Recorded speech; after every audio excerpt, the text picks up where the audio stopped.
2 Kings chapter 4.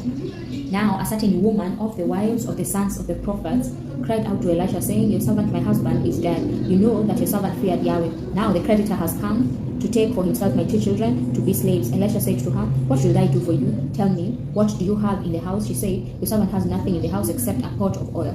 Then he said, Go, borrow empty containers from all your neighbors. Don't borrow just a few containers. Go in and shut the door on you and on your sons, and pour oil into all those containers and set aside those which are full.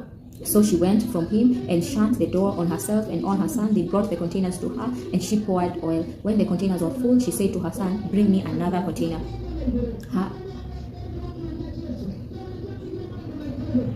He said to her, There isn't another container. Then the oil stopped flowing. Then she came and told the man of God. He said, Go sell the oil and pay your debt, and you and your sons live on the rest. One day Elisha went to Shunem, where there was a prominent woman, and she persuaded him to eat bread. So it was that as often as he passed by, he turned in there to eat bread. She said to her husband, See now, I perceive that this is a holy man of God who passes by us continually. Please let's make a little room on the roof. Let's set a bed, a table, a chair, and a lampstand for him there. When he comes to us, he can stay there. One day he came there, and he went to the room and lay there. He said to Gehazi his servant, Call this Shunammite. When he had called her, she stood before him. He said to him, Say now to her, Behold, you have cared for us with all this care. What is to be done for you? Would you like to be spoken for to the king or to the captain of the army? She answered, I dwell among my own people. He said, What then is to be done for her? Gehazi answered, Most certainly she has no son, and her husband is old. He said, Call her. When he had called her, she stood in the door. He said, At this season next year you will embrace a son. She said, No, my lord, you man of God, do not lie to your servant. The woman conceived and bore a son at the season when the time came around, as Elisha had said to her. When the child was grown, one day he went out to his father to the reapers. He said to his father, My head, my head. He said to his servant, Carry him to his mother. When he had taken him and brought him to his mother, he sat on her knees until noon and then died.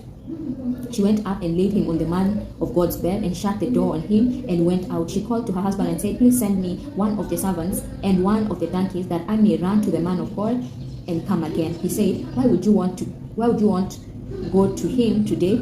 It is not a new moon or a Sabbath. She said, It's all right. Then she saddled a donkey and said to her servant, Drive and go forward. Don't slow down for me unless I ask you to. So she went and came to the man of God to Mount Carmel. When the man of God saw her afar off, he said to Gehazi his servant, Behold, there is the Shunammite.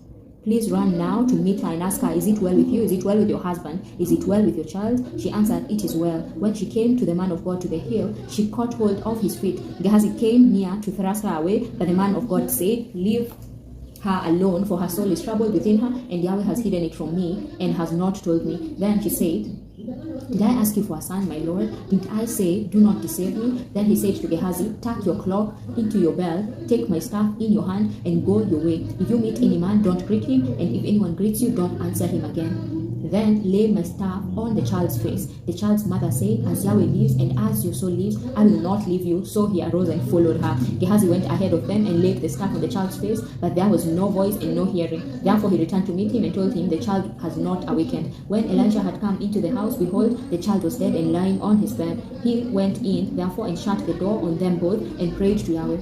He went up and lay on the child, and put his mouth on his mouth, and his eyes on his eyes, and his hands on his hands. He stretched himself on him, and the child's flesh grew warm. Then he returned and walked in the house once back and forth, then went up and stretched himself out on him. Then the child sneezed 7 times, and the child opened his eyes. He called Gehazi and said, Call this Shunammite. So he called her. When she had come in to him, he said, Take up your son. Then she went in, fell at his feet, and bowed herself to the ground. Then she picked up her son and went out. Elisha came again to Gilgal. There was a famine in the land, and the sons of the prophets were sitting before him. And he said to his servant, Get the large pot and boil stew for the sons of the prophets.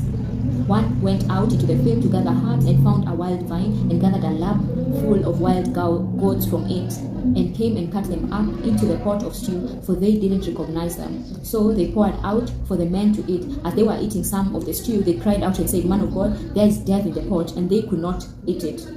But he said, then bring meal. He threw it into the pot, and he said, serve it to the people that they may eat. And there was nothing harmful in the pot. A man from Baal Shalisha came and brought the man of God some bread for the first fruits, 20 loaves of barley and fresh ears of grain in his sack. Elisha said, give to the people that they may eat. His servant said, what should I set this before 100 men? But he said, give it to the people that they may eat. For Yahweh says, they will eat and will have some left over. So he set it before them, and they ate and had some left over according to Yahweh's word. Amen.